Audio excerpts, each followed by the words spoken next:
మొత్తానికి ఈ కూటమి ప్రభుత్వం తీసుకుంటున్న చర్యలు ఉత్తరాంధ్రకు వరంగా మారాయి.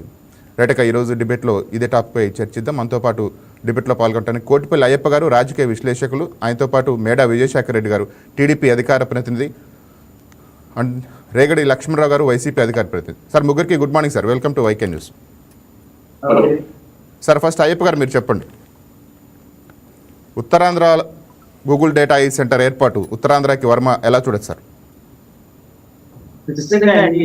ఒక రాష్ట్రం కానీ ఒక దేశం కానీ అభివృద్ధి చెందాలంటే ఆ దేశానికి ఆ రాష్ట్రానికి విదేశీ ప్రత్యక్ష పెట్టుబడులు, పరోక్ష పెట్టుబడులు, సంస్థాగత నిర్మాణాత్మక పోర్ట్ఫోలియో పెట్టుబడులు ఖచ్చితంగా ఆ రాష్ట్రానికి అవసరం అండి. దానిలో భాగంగానే ఈరోజు దేశంలోనే అతిపెద్ద కంపెనీ అయినటువంటి గూగుల్ డేటా సెంటర్ ని నిర్మిస్తున్నటువంటి ఏదైతే ఉందో ఇది ఒక సువర్ణ అధ్యాయంగా మనం లిఖించవచ్చు అండి. ఎందుకంటే చాలా మంది గూగుల్ డేటా సెంటర్ వస్తుంది, దీంట్లో 1,45,000 మందికి ఉపాధి కల్పన జరుగుతుంది అని అంటే దీన్ని కొంతమంది సామాజిక మాధ్యమాల్లో కామెంట్లు చేశారండి.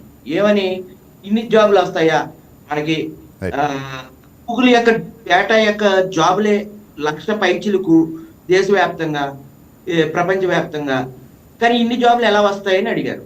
సరే, ఒక గూగుల్ అంటే గూగుల్ కాదండి, గూగుల్కి అనుసంధానంగా పనిచేసేటువంటి అనేక థర్డ్ పార్టీకి సంబంధించినటువంటి ఎన్నో డేటా సెంటర్లు ఉన్నాయండి మనకి.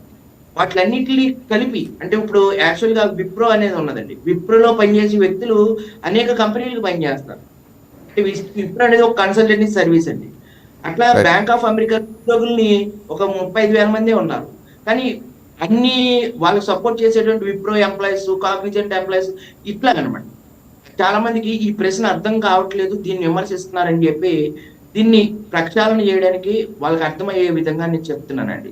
నెక్స్ట్, ఏదైతే వెనుకబడినటువంటి ఉత్తరాంధ్ర జిల్లాలు, ఆ విశాఖపట్నం, విజయనగరం, అక్కడ చాలా మనం చూస్తూ ఉన్నాం, వాళ్ళకి ఉపాధి అవకాశాలు లేక వలసలు హైదరాబాద్ కానీ ఇతర ప్రాంతాల్లో వలసలు వెళ్ళిపోవటం జరుగుతుంది. ఇప్పటికే వంశధార, నాగావళి 2 నదుల్ని ప్రక్షాళన చేయడం, అలాగే గోదావరి పోలవరం ప్రాజెక్టు నుంచి ఎడమ కాలువ ద్వారా విశాఖపట్నంలో స్టీల్ ప్లాంట్ కి నీరు అందించడం జరుగుతుంది.